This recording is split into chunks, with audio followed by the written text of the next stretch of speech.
Yeah, well, the Newman Center is an apostolate, really, of the Diocese of Lincoln, because the university is located in the Diocese of Lincoln.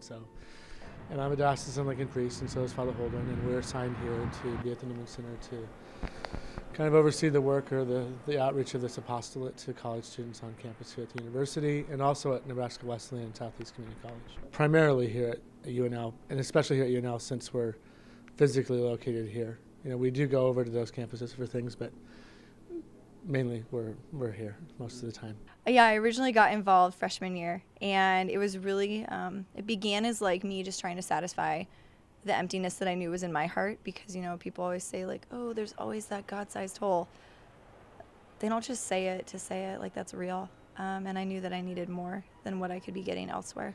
We provide obviously sacramental life, and then for the students, and that's first and foremost. And then secondly, teaching. Both of us teach in different ways in classes in RCIA and things like that. And then we have an outreach program called Focus. So I went on a Focus trip my freshman year. It was a Focus Greek trip. So it was for all Greek students who wanted to be involved in Focus, whether they wanted to lead Bible studies or just get to know Jesus in a deeper way. And so Focus is the Fellowship of Catholic University Students. We have outreach programs, visitation programs to the elderly, to the disabled, pro-life apostolates. There's a lot of things going on here. How we're supposed to go out and, spread the gospel, spread, the news of Jesus Christ to people, because without him, our world, our lives mean nothing. There's no hope without the cross. There's no hope without Christ, because of everything that could come after him. We're in this transition stage because our previous building was at 320 North 16th, where we're constructing our new building, and so we purchased this building about 2 years ago, and we moved here about a year ago to operate out of this location at 640 North 16th. Yeah, this is a temporary place right now because, Father Mattia, Father Holdren, the bishop of the diocese, they understand we can't just abandon our youth. We can't just abandon the college students who are here. And so having this extra space right now, or this temporary space, has been super beautiful. So our old chapel that we had really only seated about 300 people, and this new chapel we're building is going to seat about 650.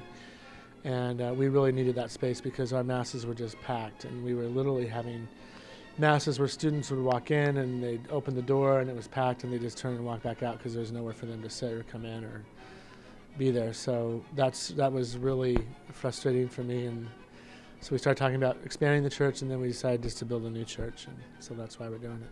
I think I am most excited about the appearance of it, which that sounds that can sound very shallow, and I know a lot of people think oh my gosh, why do Catholics spend so much money on a church? You just need a building and somewhere to worship. But it's so much more than that. God the Father understands that we are human and that we're imperfect, and that we need we need the sounds, we need the smells, we need to engage all of our senses in every moment while we're, worshiping our Lord. Well, it's a little different design than our previous church, almost the same layout in one sense. The church is on one side, and the Newman an atrium, and then the Newman Center on the other side. But it's pretty much a traditional English kind of Gothic structure. In the back, in the sanctuary, in the front of the church, really, I guess I should say, is going to be this beautiful stained glass window that's going to shoot 24 feet high, above the altar reservation. I am super excited for the stained glass window that you'll see when we first walk into the church. It's going to have Jesus Christ in the image of the Sacred Heart, and so his heart is aflame with the love that he has for each of us. And I call the window Christ in the Heavenly Court.